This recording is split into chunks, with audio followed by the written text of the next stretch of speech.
Daniel's wisdom. Hi, welcome back to another one of our director's commentaries here at Regal Heights. As we've been going through the book of Daniel, last Sunday was our first installment of that. We're going to be learning a lot about faithfulness, God's sovereignty, and the end times that is all wrapped up in the book of Daniel. And with that, I want to highlight that Daniel is well known for someone of wisdom, and his prophecies were some of the most blatant and incredible ones that we have, which is why it speaks more about the end times than even the book of Revelation. Daniel is much more forthright in the way that it explains things that are going to happen in the end, whereas the book of Revelation has a lot more analogies and imagery. And so this is why it's going to be important for us to make sure we have the reliability of the book of Daniel down pat. Now, it is interesting to point out that even in Daniel's own contemporaries, Ezekiel is someone who would have come after Daniel, would have been younger than Daniel. And Ezekiel wrote about Daniel. Even in the book of Ezekiel, it says, "Are you as wise as Daniel?"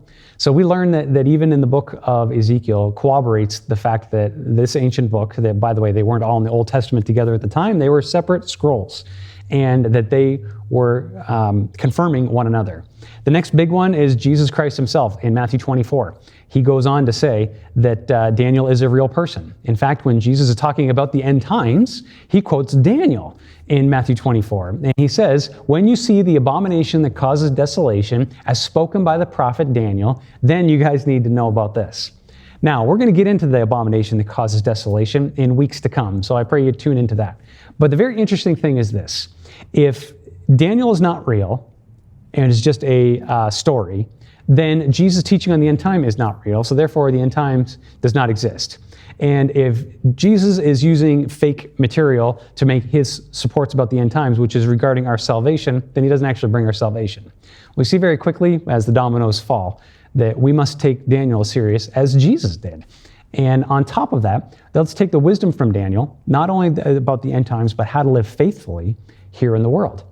So in the 17th verse of James chapter 3, we learn a bit more about what wisdom is. And even though this is in the New Testament, this is written some 5-6 centuries after Daniel, this definitely pegs him down to a T, and hopefully it will peg us down to a T as well. For it says, "But the wisdom that comes from heaven is first of all pure, then peace-loving, then considerate, submissive, full of mercy and good fruit, impartial and sincere. Peacemakers who sow in peace raise a harvest of righteousness." So we learned back last Sunday that Daniel was faithful even when his life was being turned upside down, and that even though he asked for one particular concession about eating food, that he was submissive in all other areas. He learned how to deal the cards that were dealt him, so to speak, and keep his integrity and faithfulness along the way. So let us understand that Daniel is real history, is going to teach us a lot about faithfulness, God's sovereignty, and what is yet to come. So thank you for tuning in, and God bless you. Have a great day.